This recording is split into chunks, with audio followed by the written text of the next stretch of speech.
প্ৰশ্ন ৰাতিপুৱা টোপনি ভঙাৰ পিছত ল'ৰাবোৰৰ লিংগ থিয় হৈ থাকে কিয়?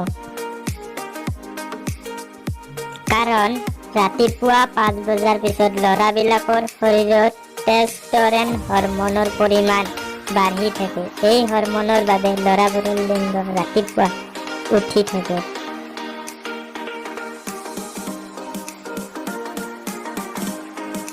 প্ৰশ্ন বিছনা বাদে মহিলাই আৰু ক'ত ছেক্স কৰি বেছি আৰাম পায়?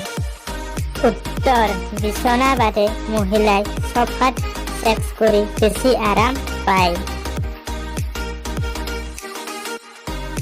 প্ৰশ্ন ছোৱালীৰ কোন অংগ স্পৰ্শ কৰিলে ছেক্স কৰিবলৈ পাগল হৈ যায়? উত্তৰ নাভি, কাণ আৰু স্তন টিপিলে ছেক্স কৰিবলৈ পাগল হৈ যায়। প্ৰশ্ন ছোৱালী যৌন মিলনৰ সময়ত কেনেধৰণৰ লিংগ পছন্দ কৰে?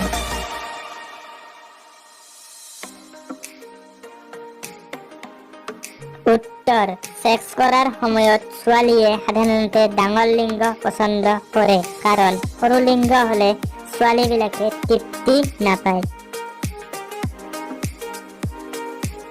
প্ৰশ্ন এজনী ছোৱালীয়ে কিমান সময় ছেক্স কৰিলে শান্তি লাভ কৰে? উত্তৰ 7 মিনিটৰ পৰা 13 মিনিট সময় ছেক্স কৰিলে ছোৱালীয়ে শান্তি লাভ কৰে।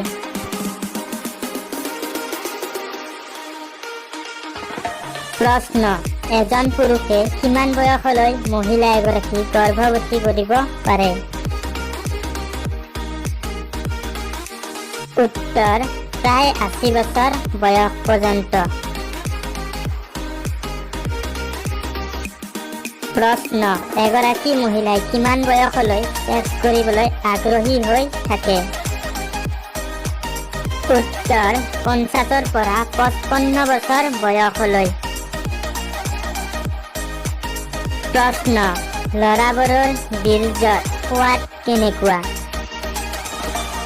উত্তৰ ল'ৰাবোৰৰ বীৰ্যৰ সোৱাদ অধিক মাত্ৰা ফল শৰ্কৰা থকাৰ কাৰণে অলপ মিঠা সোৱাদযুক্ত হয় আৰু ব্যক্তিগতভাৱে ইয়াৰ সোৱাদৰ পৰিলক্ষিত হয়। খাদ্যৰ পাৰ্থক্যৰ বাবে ইয়াৰ সোৱাদ ভিন্ন হয়।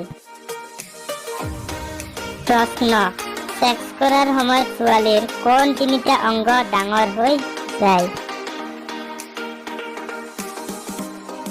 উত্তৰ ছেক্স কৰাৰ সময়ত ছোৱালীৰ যোনি, স্তন যুগল আৰু নাক ডাঙৰ হৈ যায়। প্ৰশ্ন ছেক্স কৰাৰ সময়ত ছোৱালীবোৰে আহ উহ আদি শব্দ কিয় কয়? উত্তৰ ছোৱালীবোৰৰ ছেক্স কৰাৰ সময়খিনি হ'ল সকলোতকৈ আনন্দৰ সময়। বৈজ্ঞানিক গৱেষণাৰ পৰা গম পোৱা গৈছে যে যৌন মিলনৰ সময়ত ছোৱালীবোৰে বেছি তৃপ্তি পায়। সেই তৃপ্তি প্ৰকাশ কৰিবলৈ তেনেধৰণৰ শব্দ কৰে আৰু এই শব্দ শুনি যিকোনো পুৰুষৰ যৌন উত্তেজনা বহুগুণ বৃদ্ধি হয় আৰু ছোৱালীবোৰে পুৰুষ সঙ্গীক উত্তেজিত কৰিবলৈ এনেধৰণৰ শব্দ কৰে। প্ৰশ্ন ল'ৰাবোৰৰ এটা অন্ডকোষৰ দাম কিমান? বন্ধুসকল এই প্ৰশ্নটোৰ উত্তৰটো আপোনালোকে কমেণ্টত জনাবলৈ একেবাৰেই নাপাহৰিব আৰু এই প্ৰশ্নৰ উত্তৰটো ছেকেণ্ড পাৰ্টত দিয়া যাব।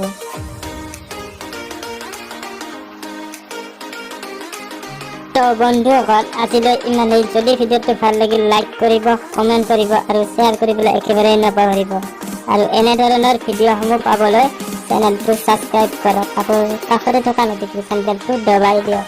বাই।